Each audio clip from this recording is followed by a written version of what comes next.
Today, I'm going to teach you why you suck at Nuke. We're going to get right into it. I don't want to waste your time, so make sure you hit that subscribe button to reward this type of YouTube behavior. So guys, the first thing that you're doing wrong on Nuke and why you suck at it is you don't understand ladders. So many players are coming up here and they're just holding W. This is bad. This is wrong because it slows you down. There's actually a faster way. You're going to look diagonally as you jump onto the ladder, and you're going to use these two fingers to press W and D as you aim up like this. And then you're going to strafe out to the right so that more players can get up. That's how I know players are bad at this map and bad in general, is if they can't go up ladders fast. It is just, you know, you're telling on yourself essentially. Now, the next reason you suck at Nuke is you don't understand what you should be doing on A site here. If you are the first A player, right, there should be 2 players on A. Let's go ahead and cover that. 2 players on A, 1 player like kind of dealing with mini / outside. He does both. 1 ramp player, and then 1 opera that frees himself. His default position is heaven, to be out here. A lot of new players think garage is the opera position. You can, but that's not where the opera should be every round. It's not, right? And that's a whole different video. But yeah, that's kind of your setup. 2/3 A players, depending on with your opera where he starts. A mini player and a ramp player, right? So once we get up here, if we are the first spawn on a normal round, the must throw utility that is hurting us so bad is the store molly. Boom. That's gonna prevent so many rushes. That's gonna make their life so hard, and they're gonna be unbelievably handcuffed when you throw that. They're gonna have to put it out. It's gonna be hard. The next person is gonna come up here and throw a hut molly. You can either do it the fancy way like that, or as you're coming out here, you can throw it through that. Boom.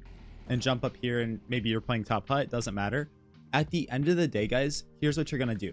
If door is not broken, that makes your life so much easy, because think about it. This is now a brick wall, right? This is a brick wall that they're gonna have to open to make noise, and you're gonna know they're coming through. If that's the case, that frees up your second A player to maybe go mini, help your teammate. If he's still rafters, go help outside, and then leave 1 guy, maybe top hut, maybe up here, right? And this overpowered angle on this little electrical box right here. You can sit here and they can't see you when they come out, and you know, you can kill people. So good. Wherever you're playing, that is your only worry now, right? And in the beginning round, right? Because then obviously eventually they could wrap outside and do things on us. Regardless, doesn't matter. So when we are here, the only thing we need to understand is that if door is broken and door is open, after we stop the initial rush with our mollies and, you know, we get into sight, get into good positions, guys. Get into positions like back silo, top hut. Don't always come out here. This is just asking to die. Be careful when you're out here. This can be a good spot, but when they rush, you're asking to die. And your whole objective now is to smoke door. So one way I do that is heaven, come here. If this door is broken open, if it's not, don't smoke it. If this is broken open, you're smoking this every single round. If you're on site, you're coming here, aiming at the hook. I'm a little bit to the right of it, to be honest. And that one actually messed up. Do not throw that. Wait, let's adjust this. Aim a little higher than it. Yeah, there we go. Sorry. It wouldn't be a CoJo video without some NA nades. Nades are not my strong suit, but obviously we're still decent with it. Make sure you're on like kind of a front side of it and throw it. But your goal is just to cycle door smokes. When they are smoked off door, look at how they can't do anything. They just can't do anything, and this is why you're sucking at Nuke a lot of times, because you're not understanding this door cycle. If you're the mini player, you should be doing this too. If you have an extra smoke, throw it. If you're the upper heaven, you should be throwing it. Very important choke point to just completely get rid of. We're gonna keep talking about Nuke, but first I have to give you a message about how to get some skins like this Desert Hydra. Thank you to the sponsor of today's video, Skins Monkey. They are one of the greatest and easiest to use CS2 trading sites out there. You can swap out the skins you do not like for brand new ones that are so much more fresh. Even skins that are trade locked can be secured by adding them to your backpack. The greatest thing about the site is that you can buy skins for so much cheaper with a 35% deposit bonus when you use my code CoJo. Make sure to check out the freebie section where you can get a free skin just by completing tasks. On top of the bonuses, you also get a $5 bonus when clicking the link in the description. Alright guys, let's talk about the outside player now. A lot of players will come out here and throw this molly outside to prevent the rush, right? They'll come out here and throw that. I think that's pretty good. It's decent. It's nice. A lot of players will also come out here and throw this smoke. This is good when they're on rifles and they're throwing like an outside wall. Don't throw this when they're on pistols, because it's only going to give the pistols a way to get in here. But regardless, guys, you can't be the player that just plays the same spot every single round.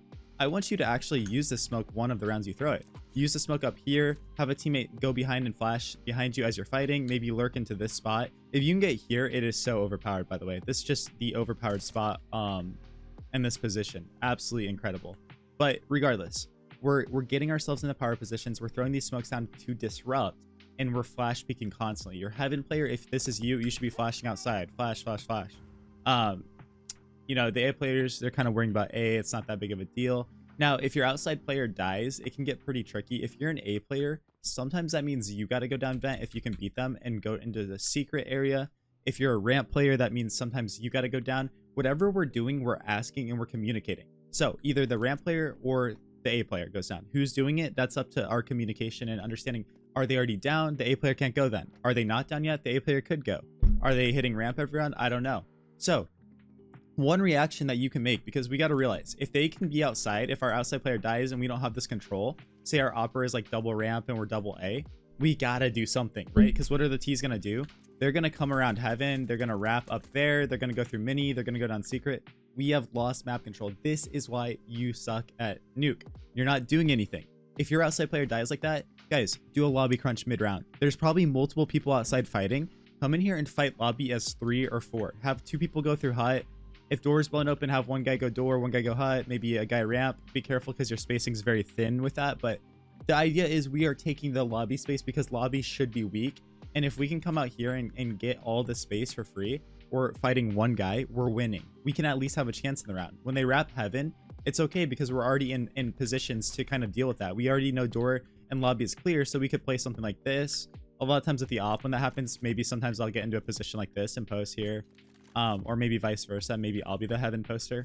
But you get the point. You're taking space because so many of us, when they take out sight, we're not reacting. We're not doing anything. We just sit in our spot and die, and we're like, dude, this map sucks. This map's horrible, right? Let's go ahead and hop over to ramp, guys. One thing that you need to be doing is either throwing a molly or smoke most rounds ramp. I want you to be unpredictable, but it is good to have this blocking utility. For me, I like throwing a molly as an because I op a lot. So I'll come back here and I can see over it, right? I can just post on this. Ramp is scary for the T's. It's easy. You have one choke point. As a CT, you just have to worry about one choke point. So if you can double opping on ramp is great. If you're just rifling, I can't go into much theory with you, but the biggest thing you need to understand is ramp is not a bomb site. So many ramp players think that this is a bomb site and they have to die defending it. No, if you're sitting here and you get 1 kill and then you see 3 more people coming at you, bro, just come down here and fall, right? And have an idea. If you're coming to this left side, you kind of got to battle. You got to fight to die. If you want to play it safe, just come over here and rotate to glass and double door every time. This is your for sure way to just survive and prolong the round. If you can survive and come down here, you'll win. In most elo, even level 10, like that's just a smart play to make. But if you're sitting here at face level 5, face level 6, you're going to be a nuke monster if you can do this. And same thing like I told the lobby guys, if it's heavy outside pressure, don't be afraid to take your duels in here, or even get yourself into a surprising position like this. Say somebody you think is chilling ramp every round. Sometimes I love just getting here and it's a, you know, they're going to clear you, but it's still just a good fight for you. It's a good angle. I love it, right? Like I said, sometimes you're going to be the guy that has to drop down and rotate. My thing with that is please don't make it obvious. There could be a lobby lurk in here. Don't tell him you're dropping down. Don't be sitting here ramp and then, oh, make noise and I'm running and doing that. You can't. If you're playing good players, that one guy is going to lurk out knowing that you just dropped ramp and it's horrible. So come down here, you know, shift, make sure you're walking and get yourself into a good spot. If glass isn't broken, maybe you don't want to tell them that you're down here already, but get yourself into a position where you can hold or do something, right? For me, I do like getting into this dark position. It's very nice. It's awesome. Some players prefer getting back here in sight so that they just have to worry about single for the time being. Some players like me also like rafters. I think it's a really good power position that you can sit here and pivot around and do some crazy things with. Whatever it is, if you're a ramp player, you're kind of the B player as well. So don't die defending ramp all the time. Just understand that, make them earn it, make them earn that space, and you're good to go. Now, as an opera, guys, I don't have much time. I've done a video on this channel on how to op on this map. Honestly, I think I'm going to leave it to that. So that's your little treat. If you made it this far and you want some op theory, search CoJoMo opping tutorial on Nuke. I'll probably link it in this video anyways. But yeah, I appreciate your time. Hopefully you became a slightly better Nuke player from this video. The one thing we didn't talk much about is if you're this mini guy. The thing, I guess we did. We talked about outside stuff. Sometimes you can come here in big garage too, by the way, guys. I didn't add that, but this is good angle. Sometimes you're trying to get secret early. There's a lot of things we didn't go into, but generally this will be a better way to look at Nuke for a lot of us, because I know through coaching a lot of students, we're just completely lost on this map. It's very strange to play, and it's complicated, right? It's not a map we get many reps on, so we just inherently aren't good at it. But yeah, I appreciate all of you guys' time. Feel free to come to my twitch.tv/CoJoMoCS. I help people all the time and I answer good questions like, hey Koja, how do I play Nuke? How do I do this, right? I love to chat with you. If you can't catch my live streams, join my Discord community. There's so many great high-level players willing to help you and help you grow as a player. So that's my spiel. Thank you guys for watching. You're a better Nuke player from this video. I'll catch you in the next video. Peace out. Peace out.